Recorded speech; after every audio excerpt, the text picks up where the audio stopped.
Hello Garden Universe, Jane here. I've got a compilation of 4 or 5 days of all the projects going on in the romantic garden. The biggest deal was we picked and weighed the marrow, the giant marrow, the other day. That was exciting, and it was a 2-person project, let me tell you. Those things were heavy. I got motivated and forked out all the corn stumps, and then I got tired of getting stuck and scratched by the marrow vines and the honeyboat squash vines, so I pulled them all out too. Harvested the few little honeyboat squash I found. The marrow vines and the squash vines were taking up more room than providing produce for my freezer, and so it was time for it to go. And so this will be where I plant the garlic bed. Corn and squash are heavy feeders, and so I think I'll probably supplement this soil before I plant the garlic. I don't know what I'll put in it. I don't want to have to buy anything, but we'll see. The soil's pretty good. It's nice and fluffy. These are the honeyboat squash that I found growing out there. I've never grown them before, so I don't know if they're ripe or not. There's a few more left out there, but like I was saying, the vine took up more space and was more of a nuisance than the few fruit that I have found out there. Well, the marrow plant vines had to come out, and I've got to get the marrow out of there because this is where the new dahlia bed's going to go. I'm going to put cardboard sheeting down over the top of the sod, and then start bringing out some compost and some chicken litter from the barn and pile this up so that in the spring I'll have a new bed to put my dahlias. Right now all of my dahlias are blooming and they're pretty, but they're all growing in pots, so not doing near as well as they would if they were growing in the ground.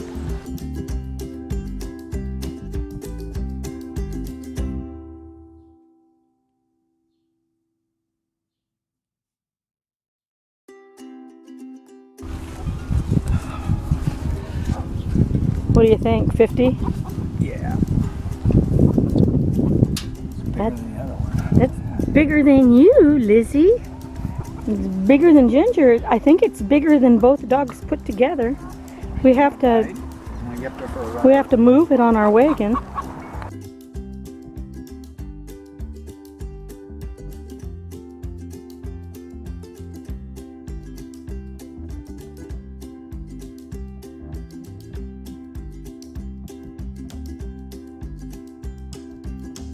The big one weighs 55 pounds and the little one weighs 37. So we're over 100 pounds. Yeah, almost 100 pounds of squash. 92 pounds of squash. Woohoo! We've started putting the chicken litter out where the new dahlia bed's going to be. It looks messy right now, but it'll get better. Right. They're in his side of the tool shed, covered up with some blankets, and we'll keep them out here until we need them to feed the chickens. I have a great big package. It arrived a few weeks ago, and I just had it back in the corner in the living room and I forgot to open it. I better check it out now and make sure it's not damaged. Well, it doesn't appear to be damaged. This is called a T5 4-foot light fixture for growing seedlings.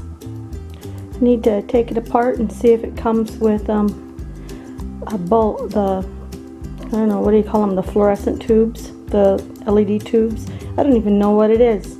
We'll check it out right now.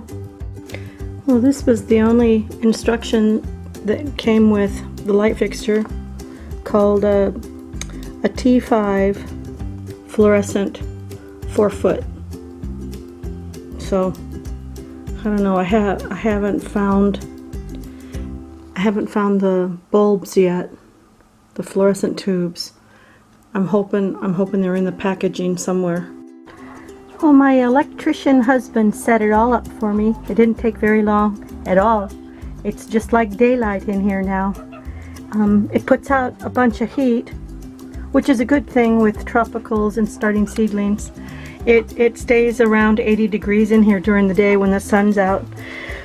So I've got the seedlings that had toppled off the table. They're in here recovering. And then the 4 purple perennial, I don't know, are they collards? I forget. Tree collards, yeah, that's what they are. Perennial tree collards. Anyway, they're doing good out here. And I put my papaya seedlings out here, and I put 1, 2, 3, 4, 5 plumeria out here. First I rubbed them down with isopropyl 91%, my pineapple shrubs out here, and I started some more seedlings. So yay, this is my new grow space. The greenhouse is just too full. I buy those sunscreen silver things at the dollar store, really inexpensive, and I just stapled them to cardboard that the light fixture came in. So it puts out quite a lot of light. I'm very pleased with this. We took a little off-island excursion today. Went into Linwood, North Seattle area, to one of my favorite nurseries called Sky Nursery. And I found some seeds. I found mouse melon seed. One of the channels I like to watch is Babette from A Little of This and A Little of That, and she grows mouse melons, and she really likes to eat them in a salad, so I thought I'd give them a try for next year. And then I also found a ground cover seed, crimson clover cover crop. It's a nitrogen fixer. I thought I would throw some seed of this out in the wild garden to prepare the soil for next spring. And they're putting their bulbs out today. All the fall planting bulbs were going out today. And the only place I have found Camellia bulbs is at Sky Nursery. And so I buy a package every year and just I put them around about. This is a native bulb. And the Native Americans used this as a staple crop. They also used it to trade with, and it's a starch. I've never cooked with it, but I just like it because it's a native.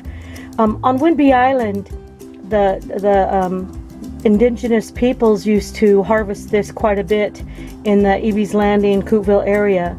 But white settlers came in and plowed over and farmed, took the land, farmed it, same old story.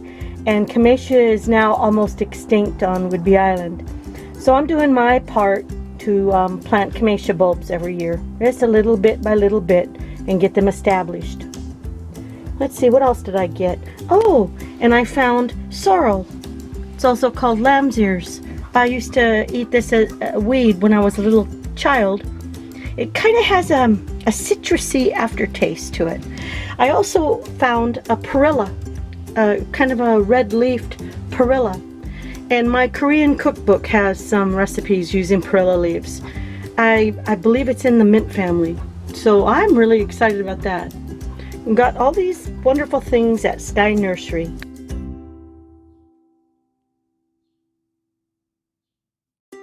Also at Sky Nursery, I picked up a couple of these domes for my seedlings. This is the 3rd time this fall I've tried to grow beet seedlings for spring beets, early spring beets next year.